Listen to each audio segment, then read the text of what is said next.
اللہ بولتا قیامت کے دن پوچھیں گا اے میرے بندے کیا میں تجھے مال دیا تھا نہیں دیا تھا, میں تجھے دولت دیا تھا نہیں دیا تھا؟ اے اللہ بے شک دیا تھا. میرے راستے میں کہیں کو خرچہ نہیں کریا, کیوں نہیں خرچہ کریا؟ یا اللہ غفلت ہو گئی تھی, بعد میں کروں گا, اگلے رمضان سے کروں گا, بقرعید کے بعد کروں گا, سمجھ کچھ جمع کریا مر گیا, مجھے بھیج دنیا میں خرچہ کر کو آتا ہوں تیرے راستے میں, مسجداں کو, مدرسے کو, یتیماں کو, غریباں کو دیکھ بات.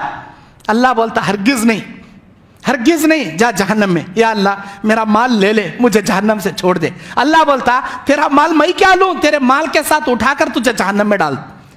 اس کے مال کے ساتھ اٹھا کر اسے جہنم میں پٹک دیا جائے گا. اس کا مال جہنم سے چھڑانے میں اسے رتی برابر کام نہیں آئیں گا. آج جو کما رہے ہیں خرچہ کرو تمہاری موت کا وقت آنے سے پہلے. جب انسان موت کو اپنی آنکھوں کے سامنے دیکھ کر کہتا ہے بچوں میرے اتنے پیسے مسجد کو دے ڈالو, میرے اتنے پیسے مدرسے کو دے ڈالو, ارے 1/3 33% کی وصیت تو کر سکتا, اس سے بڑھ کر نہیں. تیرا سارا مال تیرے وارثوں کا آلریڈی ہو گیا, تو وارثوں کی دولت کی تو کیا وصیت کر رہا؟ آج تیرا ہے وہ مال, چاہے تو مکمل اللہ کے راستے میں دے سکتا. تیرے مال کو تیرے ضرورت کے ٹائم پر اللہ کے راستے میں دے لے, یہی ہے اللہ کا حکم. میرے دینی اور اسلامی بھائیوں, اللہ تبارک و تعالیٰ کہتا ہے انہ لحب الخیر لشدید. یہ لوگ مال جمع کرنے کے نشے میں پڑے ہیں. وتحبون المال حبا جما, ان لوگوں کو مال جمع کرنے کی محبت نے گھیر رکھا ہے. مال جمع کرنے میں بڑا مزہ آتا ہے ان کو.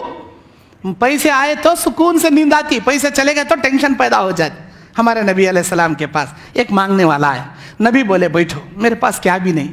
اور ایک مانگنے والا آیا, نبی بولے بیٹھو میرے پاس کیا بھی نہیں. اور ایک مانگنے والا آیا, نبی بولے بیٹھو. تھوڑی دیر میں 4 اوخیے چاندی کے 4 سکے آئے.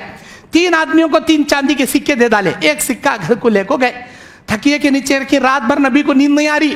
نبی علیہ السلام بے چینی سے, بے قراری سے کروٹاں بدل رہی. اما عائشہ پوچھے اللہ کے نبی آپ کو کیا ہو گیا, طبیعت بگڑی کیا, کیوں آپ کو نیند نہیں آ رہی؟ نبی تھکیے کے نیچے وہ ایک چاندی کا اوخیہ نکال کر بتائے یہ چاندی کا سکہ مجھے رات بھر سونے نہیں دے رہا. اگر آج رات میرا انتقال ہو گیا, اللہ اگر پکڑ کر پوچھ لیا اس چاندی کے سکے میں فلاں غریب کا میں حصہ رکھا تھا, اسے دیے بنا میرے دربار میں تو کیسا آ گیا؟ اللہ کو کیا جواب دینا؟ نبی کے پاس پیسے آئے تو نیند اڑ جاتی تھی, آج ہمارے پاس پیسے آئے تو سکون سے نیند آتی, پیسے چلے گئے تو نیند اڑ جاتی. کیسا ہے, کیسا نشہ ہے ہم نا. صحابہ میں ہمارے میں کیا فرق تھا معلوم؟ صحابہ کرام حیا علی الصلاۃ حیا علی الفلاح آواز سن کر دکان چھوڑتے تھے, مکان چھوڑتے تھے, اپنی جائیداد چھوڑ کر ڈائریکٹ مسجد کو آ جاتے تھے عبادت کرنے کے واسطے. دنیا کی دولت ترک کر دیتے تھے اللہ کی عبادت کی خاطر. لیکن ہمیں کیا کرتی, حیا علی الصلاۃ حیا علی الفلاح سن کو آ بھائی نماز کو, آ بھائی کامیابی کو. ادھر موزن پکارتے رہتا, ہمیں دکانہ مست سنبھال لے بیٹھے رہتے. ادھر تراویح آتے رہتی جاتے رہتی, ہمیں دکانہ سنبھالتے رہتے. ادھر نماز عشاء چلتے رہتی, مغرب چلتے رہتی, ہمیں ادھر باقاعدہ پکوڑے کے, وہ بھجی کے, وہ فلاں حریص کے, وہ فلاں فروٹ کے, وہ کیا رمضان مارکیٹ, وہ دکانہ چلا لے بیٹھے رہتے. ارے پیسہ تو اللہ بعد میں بھی دیتا بھائی, رمضان ایک بار ملتا, بار بار نہیں ملتا. اللہ اکبر.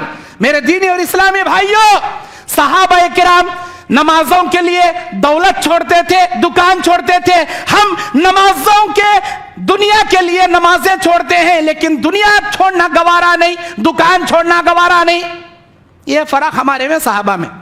میرے دینی اور اسلامی بھائیوں, اللہ کے نبی علیہ السلام بیان فرماتے ہیں اللہ تبارک و تعالی ہر امت کی آزمائش ایک چیز میں رکھا تھا. میری امت کی آزمائش 2 چیزوں میں رکھا, ایک عورت میں, ایک مال میں. میری امت کو اللہ مال سے آزمائیں گا, میری امت کو اللہ عورتوں سے آزمائیں گا. اسی لیے میرے امتیوں فاتقوا الدنیا واتقوا النساء, اے میری امتیوں دنیا کے مال کی حرص سے بچنا, عورتوں کے فتنے سے بچنا. اللہ میری امت کو 2 چیزوں سے آزمائے گا, مال, عورت. اللہ تبارک و تعالیٰ کہتا ہے قرآن مجید میں انما اموالکم اولادکم فتنہ, بے شک تمہاری اولاد, تمہارا مال تمہارے لیے آزمائش کی جگہ ہے. مال کے معاملے میں بھی احتیاط رہو, اولاد کے معاملے میں بھی احتیاط سے رہو. اللہ سوال کریں گا.